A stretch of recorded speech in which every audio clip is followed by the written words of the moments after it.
Hi, Serena. So your question is, how has the government disproportionately impacted minority communities over white communities throughout time, and what are some examples? Sorry, I'm like breathing heavily.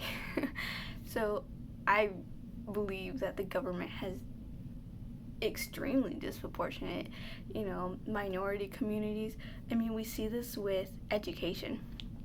I mean, usually in white communities where they have a public school, it's more well funded because their taxes, their taxes go to their school, and they can actually afford to get good programs for those kids to be well prepared to go to college. Statistically, it's you see white kids or people in white communities being more prepared to go to college and actually succeeding and getting good grades because they had those resources, because the government gave them those resources. Whereas when you see minority communities, I mean, you have a high rise of Mexican and African Americans going to jail straight after high school or even before that, or usually they don't even graduate high school, and it's really rare that they go to college because sorry, there was a firework. I got scared. Anyways, because they're not well funded. They don't have those resources because the city can't afford them, or that community can't afford that. And you really see how disproportionate it is when you look at the statistics and you see the disadvantages that these minority communities have. They don't have a lot of advantages, and a lot of the times they end up in jail. That's the majority of the men end up in jail, and I feel like that's where the school system thinks that, well, that's where they're going to go anyway, so they kind of give up on them. Whereas in more white communities, you see people succeeding, you see them going to, high level education, and you see them becoming in office. You see people who have money in office.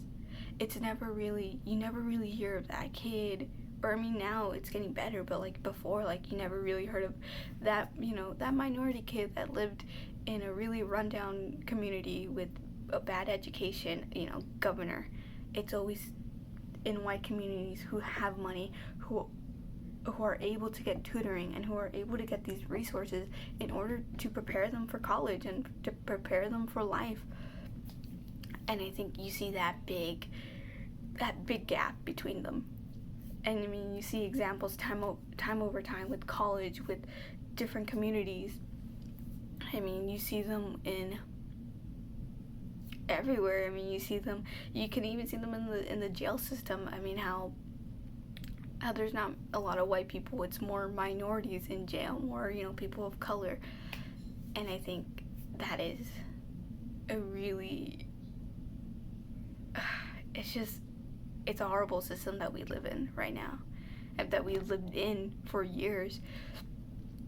And it's time for a change. I mean, it's been time for a change. I mean, these kids, people always say these kids are our future, and it's really true. And if they want to say that, then they need to include every child, every low-income child, every person of color child, every child, and actually give them those resources in order to succeed and have a better life, and and create a better America, a better country. And we have to start that.